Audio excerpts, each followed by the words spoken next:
You start to lose track of the days when you work nights in elder care. The halls always look the same, dim fluorescence buzzing overhead, those tan linoleum tiles reflecting nothing back. Time pools in the corners like dust. I just started my 4th month at Halberd Pines Care Center, and already I felt like a ghost. Most shifts were uneventful: change linens, check vitals, hold the hand of someone mid-delirium until they forgot where they were. That kind of thing. But then we got patient 119. He wasn't on the roster. One night, his name just appeared in the charting system. Franklin Weller, age 82, admitted, do not transfer. No picture, no diagnosis. Room 203B. That room had been empty since I started. Storage, I thought. But that night, I found the door ajar. Inside, the lights were off, and there was a shape in the bed. I checked my watch. It was 3:03 a.m. Something about that time made me pause.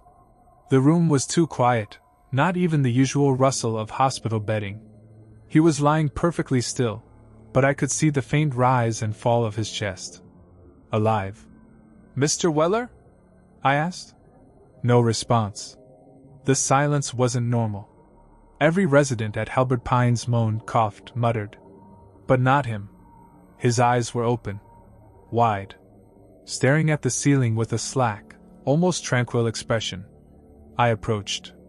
His chart listed him as mute, but his pupils tracked me when I moved.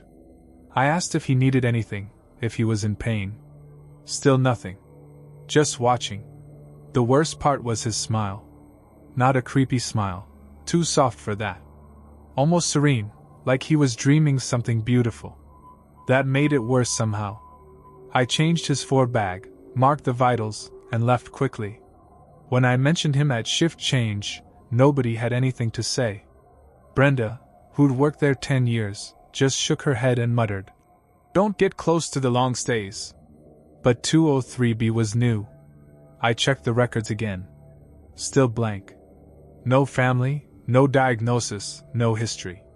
That was the first night I dreamt the dream.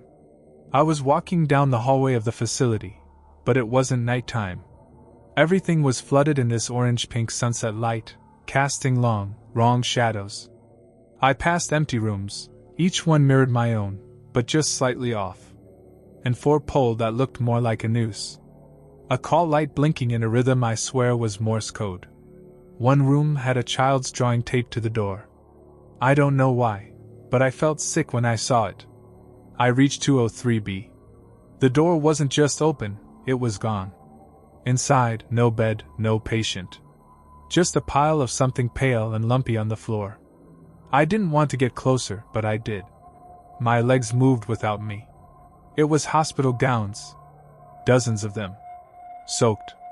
In something brown. In the middle of the pile, a set of human teeth. Just the teeth. Arranged like they were still inside a smile. I woke up choking. Couldn't breathe, like my lungs forgot what to do. When I checked the time, it was 3:03 a.m. on the dot. The next night, I asked the day nurse if anyone else had trouble with 119. She frowned. "There is number 119, she said. I laughed, thinking she was joking. "Franklin Weller? Room 203B? She stared for a long moment. "That room's been empty for years. We locked it after the fire." I felt my hands go cold. "What fire?" She looked at me, then away. "You should talk to Brenda." I didn't. I went back that night, and the room was open again. And Mr. Weller was smiling, just the same. I should have told someone. I know that now. But something about the way he looked at me every night, like he knew me, kept me going back. Over the next few shifts, I tried to treat it like any other patient assignment. Monitor vitals. Adjust medications. Change sheets. But I started noticing things. Small, nearly unremarkable changes. His 4 bags never emptied. His sheets never creased. He never blinked. One night I brought a disposable thermometer. Slipped it under his tongue, then stepped back to jot notes. I turned back to remove it. Gone. Not under the bed. Not on the floor. Gone. I looked at him. He was still smiling. My pulse spiked. That night, the dream came back. Same hallway, same unnatural sunset glow. I tried not to look into the rooms, but I couldn't help myself. One was filled with wheelchairs, all facing the walls. Another had dozens of 4 poles tangled into a ceiling-high sculpture. 203B was different this time. There was a sound inside, low, wet breathing. I stepped in. No pile of gowns. No teeth. Just the bed. Empty. Until I looked up. He was on the ceiling. Flat against it, arms at his sides, face turned toward me. His mouth slowly opened, and he said my name. I woke up screaming. I stopped going into 203B.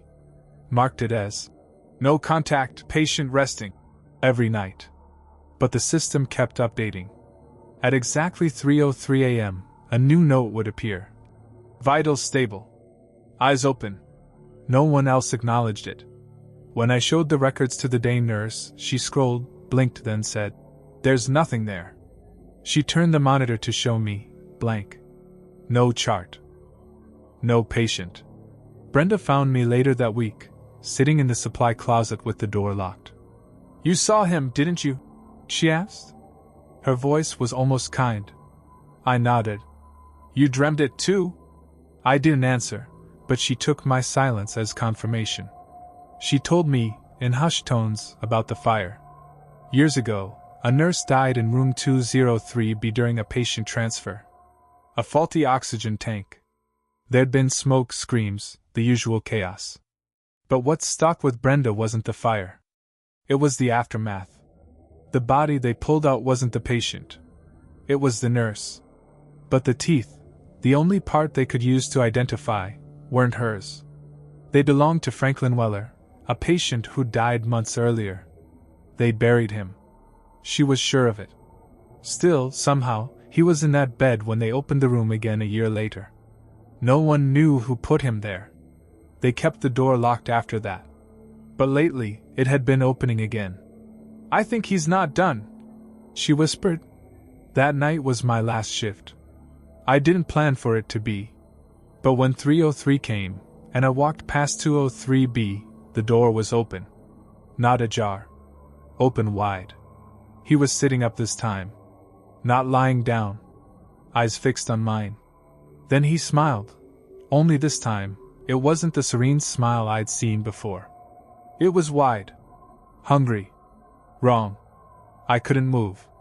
Couldn't speak. Just stared. Then I blinked, and he was standing in front of me. Inches away. I screamed. Or tried to. My throat didn't work. The next thing I remember, I was outside, in the parking lot, keys in hand, tears running down my face. I never went back. No one called to ask why. A week later, Halberd Pines burned down. Room 203B was the origin point. The report said the fire was electrical. Faulty oxygen tank. History repeating. But I know better. Sometimes, late at night, I see a patient's name in my dreams. Franklin Weller. Age 82. Vitals stable. Eyes open. Always open. When I took the private night nurse job, it felt like a break. One patient. One bed. No rotating hallways, no call lights, no other staff watching your every move. Easy. The family was polite. Too polite. The kind of politeness that comes with old money and too many locked doors. Their father, Mr. Leclerc, was in the final stages of something neurological. No one used the word dementia. They said things like episodes and wandering. They gave me a simple instruction: keep him in bed. He was never violent, never loud. Just mobile. They didn't want him up at night. And under no circumstances, they said, should I talk to him if he was already speaking. "You'll only confuse him," his daughter said. "Or encourage the wrong version of him." That phrase stuck with me. The wrong version. They didn't explain. And I didn't ask.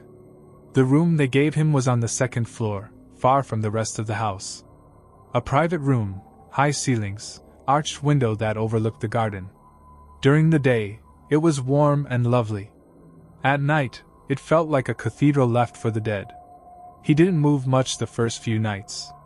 Just slept with his mouth slightly open, making this soft whistling sound with each breath. I kept a journal to stay awake. Reading, note-taking, sometimes knitting. But on night 5, I noticed something strange. His bed alarm, meant to alert me if he got up, never went off. Yet the next morning, the blanket had been pulled down to the footboard. The glass of water by his bed was empty. And the chair by the window was slightly turned, like someone had been sitting there. I asked him gently at breakfast if he had gotten up. He stared at me blankly for a second, then smiled. "Wouldn't you like to know which one of us did?" That should have been my cue to leave. Instead, I stayed. Night 6, I sat closer to his bed. Notebook in hand, ready? Midnight passed. 1 a.m. passed. At 2:17, I blinked, and he was standing. No sound. No warning. He was just there, facing the window. I stood too quickly. "Mr. Leclerc?" He turned his head slowly, still facing away. "Is it the nurse or the girl tonight?" he asked. I froze. "What girl?" I whispered. He didn't answer. He just began to hum. A song I didn't recognize, slow and trembling. I approached gently. "Let's get you back to bed." His reflection in the window showed a smile, but his face didn't move. I swear to God. I reached out. The moment my hand touched his shoulder, he collapsed, not like he fainted, more like a puppet with the strings cut. Crumpled to the ground in a pile of skin and cotton. I panicked, got him back into bed. His eyes fluttered, his lips moved. "Wrong one," he murmured. "Wrong night." I didn't sleep the next day. I replayed the whole night again and again. The humming. The reflection. The way he said, "Girl." I finally asked the daughter about it that evening. She stiffened. "He used to call the nurses that," she said. "In the other house." "What other house?" She avoided my eyes. "He's lived in many."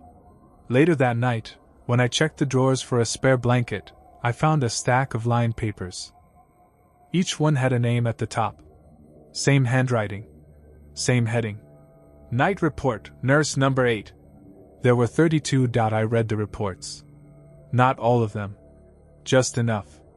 Each one started with a name and a date, followed by brief observations. Patient rose at 3:11 a.m., stood facing the armoire. Humming persisted for 17 minutes.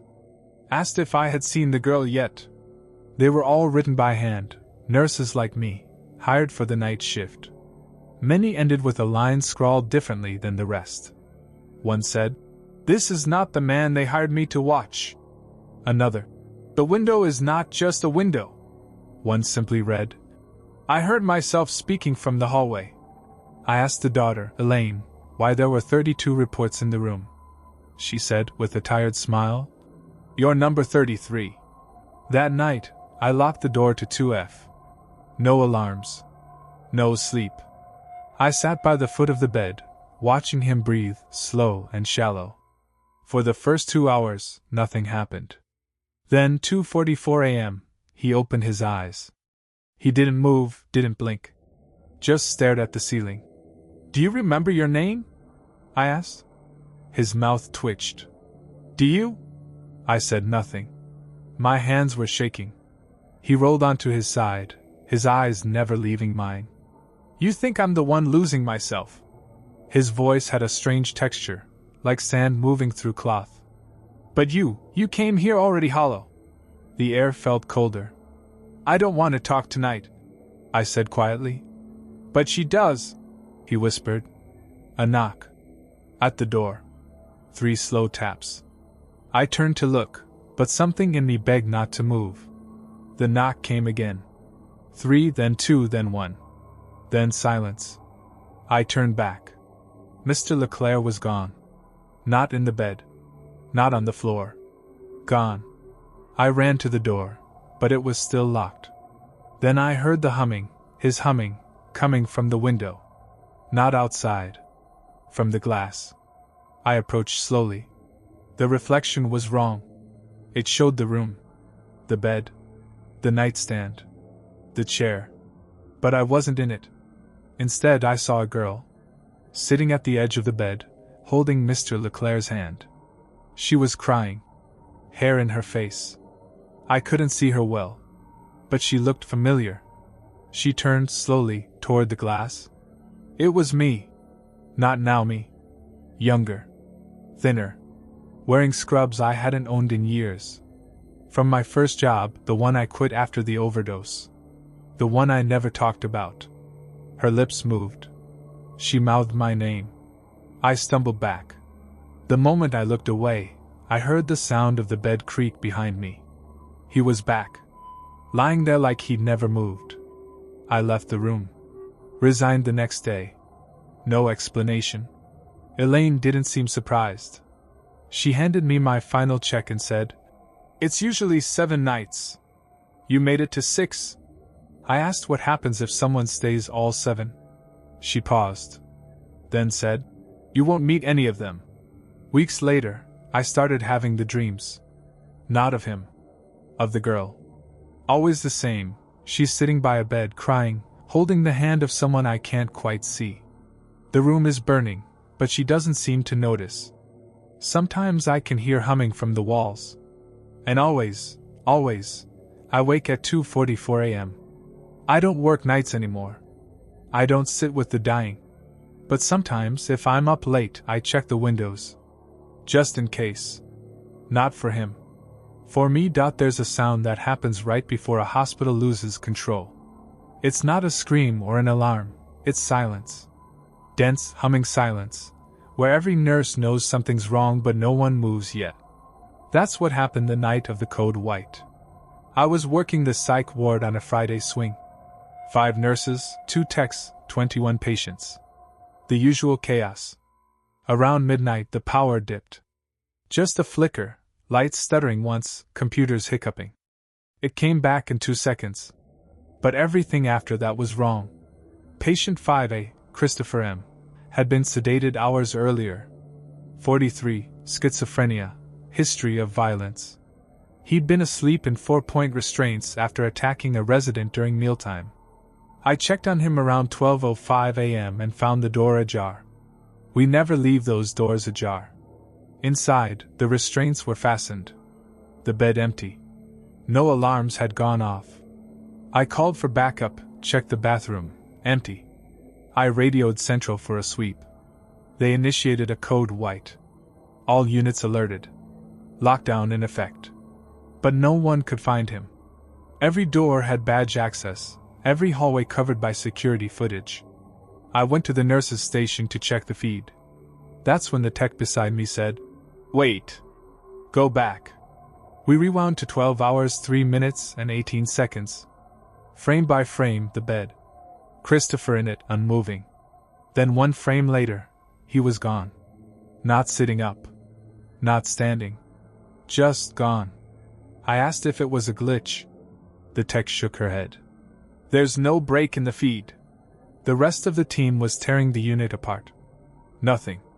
No sign of forced entry. No sightings. I volunteered to check the admin wing, which was closed for renovation. I've never liked that hallway. It used to house long-term geriatrics before the funding cuts. Now it was dust, tarps, and silence. I unlocked the first door, room 314. Dark. Sheets still on the bed like someone just left. The air smelled faintly of antiseptic and something older, heavier. Like wet wood. Second room, 315. Empty. Third, 316. Door already open. I stepped inside. There was something on the wall. At first, I thought it was graffiti. Then I saw it was a crayon drawing. Red, shaky lines on cracked white paint. A stick figure holding hands with 2 others. One smaller. A child. The third had no face. I backed out fast, heart pounding. As I turned into the hall, I saw someone walk past at the far end. A patient gown, bare feet. I shouted. No response. I gave chase. But when I turned the corner, the hallway was empty. A door was closing slowly on the left, room 322. I went in, flashlight raised. That's when I saw Christopher. He was standing in the far corner, face to the wall. He didn't turn. Didn't flinch. Just stood there, arms at his sides. "Christopher," I said, voice shaking. "We need to go back." He whispered something. I asked him to repeat it. He said, "She let me out." I froze. "Who?" "She said I could go if I showed her where the drawings were." He turned around. His eyes were wrong. Too wide. Too still. He walked toward me, slow and calm. "Do you know where the others are? They want to see the pictures too." I backed into the hall, radioed security, voice barely holding steady. They found me 10 minutes later, in the same room. But there was no patient. And no drawing. Only an empty bed. They reviewed the footage again. This time, with hospital admin. The videos showed me walking into room 322. I don't remember sitting down, but in the footage I did, on the floor, back against the wall, flashlight off. For 6 minutes I didn't move. Then I stood up and calmly walked back to the nurse's station. When they asked me what I saw, I said, "Christopher." They looked at each other like they didn't want to correct me. Finally someone said, "Room 322 was empty." "It's been empty for months." I asked about the drawing. "What drawing?" The wall was clean. White. No red wax.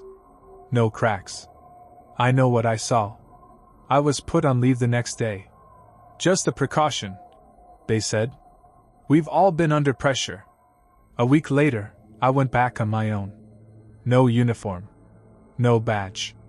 I pretended I left something behind, and one of the techs I used to work with let me in through the loading dock. The psych wing felt colder. Not temperature-wise, emotionally. Like a hotel where someone never checked out. Room 322 was still vacant. I stood in the doorway for a long time before I dared to enter. The walls were white. The floor clean. But tucked under the bed was something soft. A folded hospital gown. Children's size. Stained at the collar. There was no record of a pediatric admission on that floor, ever. I brought the gown to one of the old overnight staffers, Janice, who retired months earlier. We met at a diner on the edge of town. She didn't touch the gown. Just stared at it. "You found her room, didn't you?" she asked. I asked who. "Drawings on the wall. Red crayon. Always red." She shook her head. "We started getting them the year after they shut down geriatrics. Thought it was a prank. Maintenance painted over them, but they came back." "Who drew them?" "No one ever saw her," Janice said. "Only what she left behind." I asked why no one said anything. Janice looked out the window. "We all did. That's why no one works nights on that floor anymore." I asked about Christopher. If she knew what he meant, she let me out. She didn't speak for a long time. Then, "Sometimes I think this place doesn't treat patients. I think it buries them. But she doesn't forget." I didn't know what that meant. That night, I dreamed of the psych wing. I was walking through the hallway, but everything was reversed, room numbers backward, exit signs flickering the wrong way. I turned into 322, and the bed was gone. Just a small desk with stacks of drawings. Hundreds of them. All the same, a small child holding hands with two figures, one tall, one bent. The third was always just a shadow. And in the corner, someone was standing. Not Christopher. Not anyone I knew. A girl. Her face was blank, as if the dream hadn't finished drawing her. She raised her hand and pointed behind me. I turned around. The hallway outside was filled with beds. Old beds. Rusted. Piled with bodies I couldn't fully see. Blankets drawn up to their chins. But every one of them had the same thing at the foot of the bed. A crayon drawing. Red. Taped neatly. I woke at 3:03 a.m. drenched in sweat. I've had the same dream 5 times since. And sometimes, when I pass the hospital on my way home, I swear the lights flicker, just for a second. They never found Christopher. But 3 new patients have reported a girl visiting them at night. No one's on the camera feed. But the staff say they've started finding drawings again. I only ever worked in home cases. Elder care, mostly. Quiet, private, simple. Until the Carmichaels hired me. Their son, Jonah, wasn't elderly. He was 32. He'd suffered an unexplained neurological event, according to the intake file, and was now bedridden. Couldn't speak. Couldn't swallow. Could barely move his eyes. The house was silent.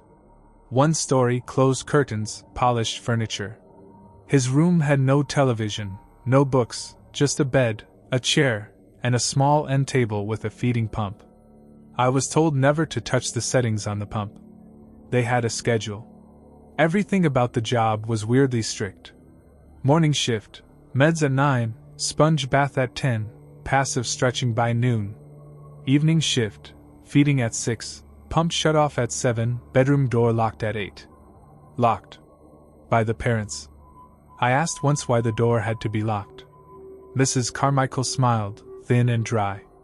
He gets restless. But Jonah couldn't move. Not meaningfully. I'd seen his muscle mass. I'd helped roll him side to side. The man was nearly immobile. Restless didn't make sense. Still, I followed the rules. On my third week, I stayed late. The overnight nurse had called out, and I offered to cover. I brought a book, some snacks, a thermos of tea. Jonah lay perfectly still, staring at the ceiling. His pupils tracked slightly when I walked across the room, but otherwise nothing. I wiped his face, adjusted the bedding. At 7:58, I heard the key turn in the lock. Mr. Carmichael's voice.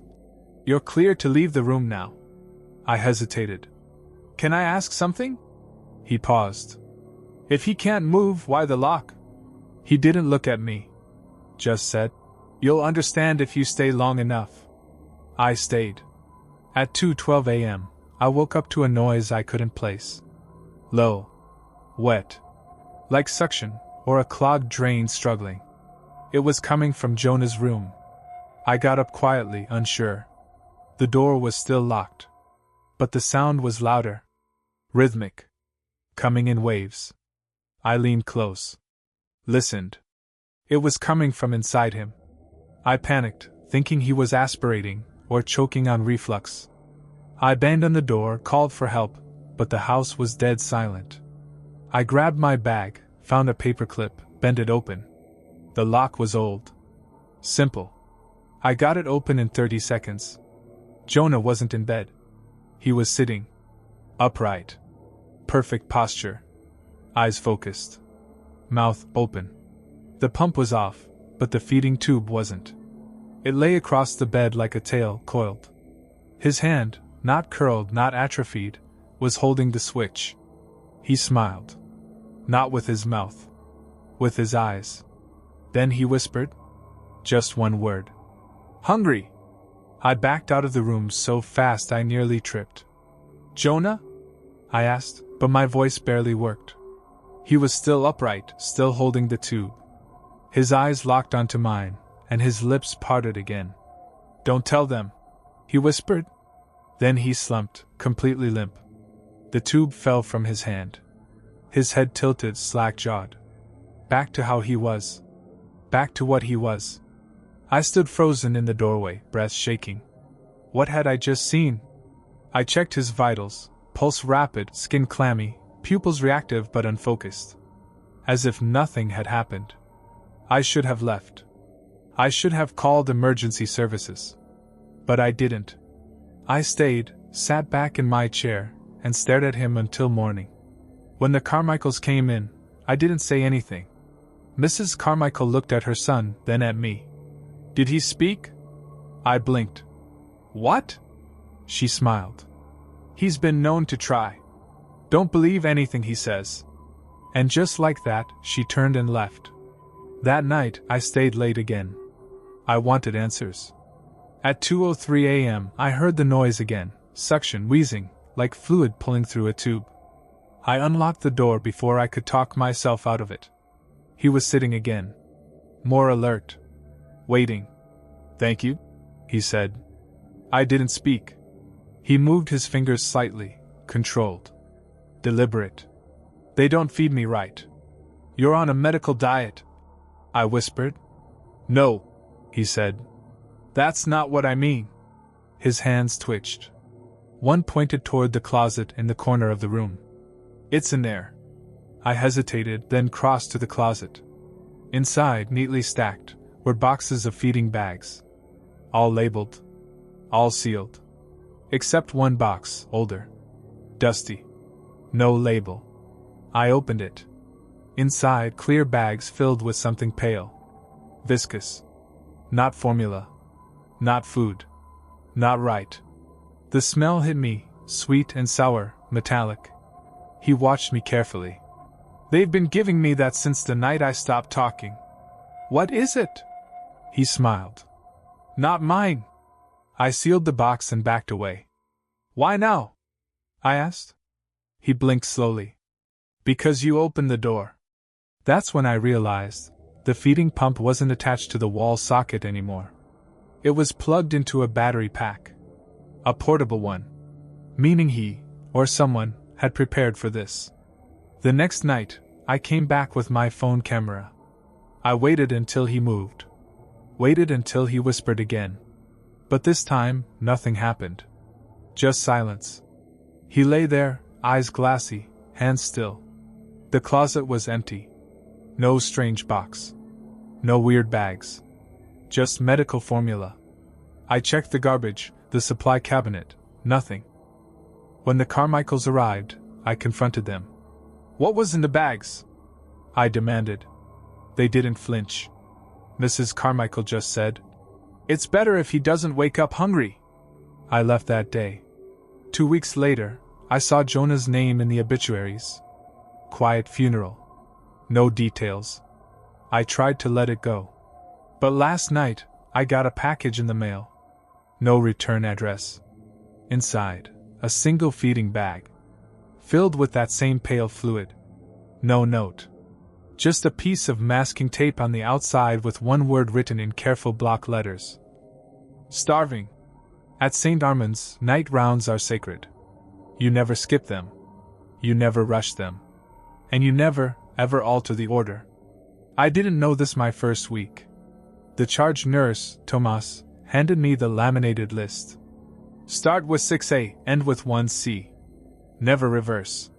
Got it? Why does it matter? I asked, half joking. He looked at me for a beat too long. You just follow the order.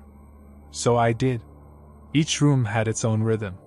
6A was Mrs. Leon, nonverbal but always awake, eyes watching the ceiling. 5B was a chronic groaner. 4C hummed to herself, some tune without a melody. Familiar. Too familiar. By the second week, I knew the building's night song, buzz of fluorescents, creak of carts, the elevator that always chimed at 3:14 a.m. even when no one called it. I started noticing patterns. Each night, room 3A had the curtain drawn open by my second check, even if I'd closed it an hour before. Room 2C always had the TV on, despite having no remote. And 1C, the last room, was always cold. Colder than the others. No drafts, no broken vents. Just cold. The patient, a woman named Naomi Rowe, never moved. Paralyzed from a brainstem stroke. Tracheostomy, PG tube, barely even blinked. Yet her eyes, they followed. Not just side to side, but up, like she could see something in the corners of the room I couldn't. On Thursday, my 8th shift, I switched up the rounds. It wasn't on purpose. I'd left my stethoscope in 2B and circled back. That small change meant I hit 1C too early, before the final slot on the list. Naomi was awake. More than usual. Her chest rose too fast, pupils dilated. She looked terrified. I tried to calm her, but her gaze locked past me, to the corner of the room near the vitals monitor. There was nothing there. Nothing I could see. I finished the rest of the rounds shaken. When I got back to the station, Tomas looked up from his crossword. You switched the order, didn't you? I didn't answer. He stood up. You have to go back. To do what? Put it right. I went back. Naomi was asleep. Everything looked normal. But the hallway outside her room was wrong. The overhead light near 1B was flickering, fast, almost strobing. And as I passed the supply closet, I swear I heard someone whisper my name. The next night, I followed the list to the letter. At 1C, Naomi's vitals were steady. Her breathing calm. But taped to the inside of the privacy curtain was a note, in childlike scrawl. She watches who you forget. I didn't write it. No one on staff admitted to it. Naomi's eyes didn't blink as I read it. But one tear slid down her cheek. The note stayed on my mind for days. She watches who you forget. I tried to rationalize it, maybe a prank, or some leftover inside joke between nurses. But something about the handwriting, those crude block letters, made my skin crawl. I didn't tell Tomas. Instead, I doubled down. Every round, same order, no exceptions. I even started timing it, making sure I arrived at 1C within the same 5-minute window every shift. But Naomi's condition began to change. Not physically, her vitals were stable. But her eyes followed me more. Sharper. Tracking not just movement, but something else. Something behind me. On my 10th shift, she tried to move her hand. It twitched 3 times in sequence. Tap. Tap. Tap. I called the charge. Tomas reviewed her neuro chart. She hasn't shown voluntary motor response in years. I told him what I saw. He closed the chart without a word. That night, after rounds, I walked past the elevator. It dinged. 3:14 a.m. on the dot. The doors opened. No one was inside. But the floor was wet, like someone had just come in from rain. Except it hadn't rained in a week. I looked down. There were footprints. Bare. Small. Leading toward 1C. I followed them, heart in my throat. Naomi was awake again. Eyes wide, unblinking. Her lips were twitching, just slightly, like she was trying to speak around the trach tube. I leaned closer. Is she here? I whispered. A single tear slipped down her cheek again. Then her gaze shifted, not toward me, but behind me. I turned. The curtain was moving. There was no vent. No draft. I flung it open. No one there. But the monitor behind Naomi was beeping strangely. Not an alarm, just rhythmically. 3 tones. Pause. 3 tones again. I didn't sleep after that shift. The next night, I brought salt. Dumb, I know. Something I read online, superstition. I sprinkled a line under Naomi's bed. Whispered a small apology. She watched me, unblinking. For the first time, she smiled. Just for a second. That same night, the elevator dinged twice, 3:14 and again at 3:16. Second time, a nurse saw it too. No one was there. But room 3A's curtain was open again. I closed it, annoyed. Then I noticed something new. A second note, taped on the inside. You skipped her. I didn't understand. I hadn't skipped any room. I went through the list 3 times that night. All rooms checked. All patients accounted for. Until Tomas pulled me aside after shift. There's a reason we follow the list, he said, eyes heavy. There used to be a 7B. I frowned. There's no 7th floor. There was. Old wing. Torn down after the fire. But they kept the patient roster the same. Out of habit. Out of fear. Fear of what? He looked toward 1C. Of her.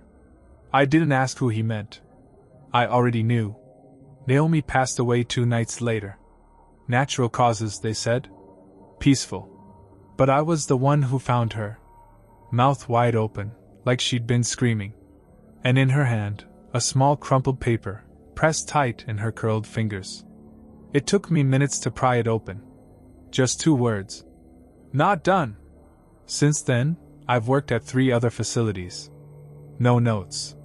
No Naomi. But sometimes, I wake at 3:14 a.m. And my phone is buzzing.